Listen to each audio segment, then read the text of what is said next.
So you want to become smart.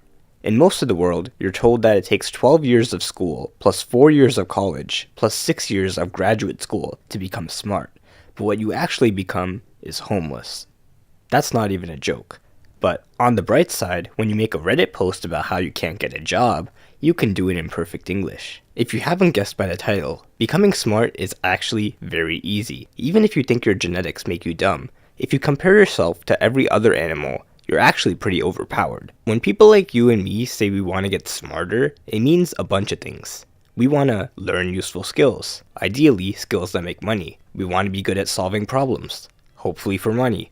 We want to get better grades and learn difficult subjects to make more money, and also to flex on people. And lastly, we want to sound smart in conversation, just enough so people respect you, but not too much to the point where people think you're a nerd.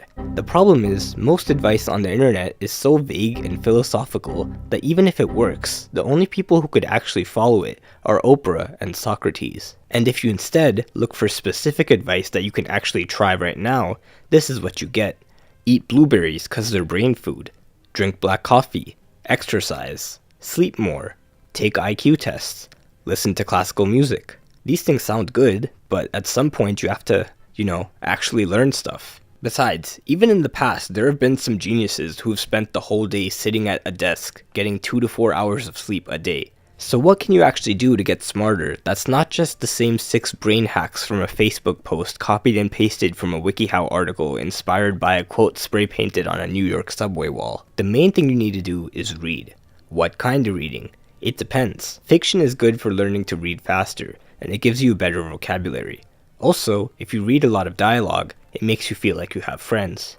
But most people go straight for nonfiction, which indeed is the key to being able to casually drop interesting knowledge in conversations. For example, just by reading this book, you can come off to anyone in conversation as someone who knows history. The key is to not be obnoxious about it. Crazy how we evolved from chimpanzees, right? Well, actually, evolution is non-linear, and several human-like species inhabited Earth simultaneously, none of which could even be remotely considered as chimpanzees. While this is considered polite by the standards of a YouTube comment section, in real life, saying "well actually" before proving someone wrong will make you instantly unlikable. Change the "well" to an "easy," and now we're talking. Let's redo that conversation. Crazy how we evolved from chimpanzees, right? It is crazy, right? I was reading the other day and apparently humans and chimpanzees... I always thought we evolved from them, but I guess we just evolved side by side. You can be smart while also being humble and also sounding like you touch grass. The key is to teach people what you know without making them sound dumb. This way, people will actually learn from you, which will make them see you as smart and respectable. Now, how do you find these books? It's actually really easy. You don't have to read the same 5 books everyone tells you to read. Just think of a topic you want to learn about, like cleaning. Now Google books about cleaning. Here's one that looks good.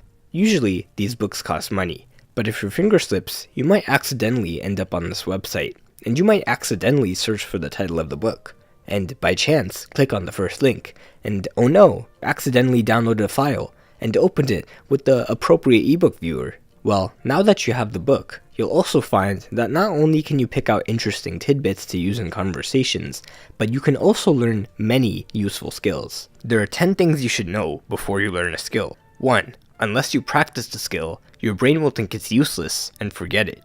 2. You only have to know 20% of the knowledge to master 80% of the skill. So I guess we could just move on. This is called the learning curve. It's a graph of how good you get at a skill over time. As you can see, just by practicing a little bit, you can make a lot of progress in the beginning. But you have to practice. No one ever learned how to tie a tie by watching how to tie a tie. You only learn how to tie a tie by watching how to tie a tie while tying a tie.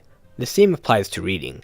Books only make you smart if you give your brain a reason to remember the stuff in the book. So once you read the chapter on cleaning a bedroom, go ahead and clean a bedroom. Doesn't even have to be your bedroom. Just clean one. And now, you'll never forget it. But let's just imagine that's something that you can't practice right now. Like, imagine you're reading a book about cars, and then you see this diagram of how to jumpstart a dead car with a good car. Ideally, you'll read about it, and then go practice it. But not everyone has 2 cars lying around to practice on. But you can still practice it by just imagining. Imagine the moment where you'll need to know how to jumpstart a car. Put yourself in the situation, find a video, and pretend that's your car. By imagining the whole process from start to finish, you just convinced your brain that you used all that information, and now you'll remember it. Meanwhile, the person who just looked at the diagram and tried to memorize it still won't know what to do if they ever had to jumpstart a car. This is how you get smart. Use everything you learn, and if you can't, imagine yourself in the moment where it'll be useful. This is basically how the entire school system works. You learn a piece of information, and because it'll be like 15 years before you actually use it, your teacher creates an imaginary situation where that information is useful. That is, a test. An exam that has questions on that exact piece of information, and if you get it wrong, you fail. Or in South Korea, you get prison time. Just kidding, that's only if you cheat. This is usually enough to make your brain at least attempt to remember the information. The only problem is, once the test is over, your brain says it's not useful anymore, and you forget it. Some people think repetition, or spaced repetition, or studying in intervals, or mind mapping will help them get better grades and learn faster. But in reality, doing practice questions will give you the most results, because they simulate the actual situation in which you'll need to use what you learned. If you don't have any practice questions, make your own, and convince yourself that the stakes are high. Like, pretend that you're hanging off a cliff by one arm, and someone's there to pull you up, but only if you can name all the parts of a human cell.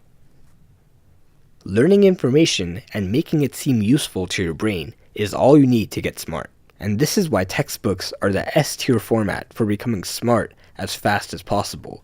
There's no fluff, no hand-holding, no distractions, just pure information, and a bunch of practice questions. And if you can't solve them, you have to flip all the way to page XXXVVIII in the appendix to get help. Textbooks aren't for the casual learner, because it's not as fun as watching a YouTube video on the topic and forgetting it all an hour later. But if you're ever up to the challenge, there is a website you might accidentally end up on, where you could accidentally download free textbooks on any subject you want. But before you do that, I'm collecting donations in the form of subscribes to fund the next video.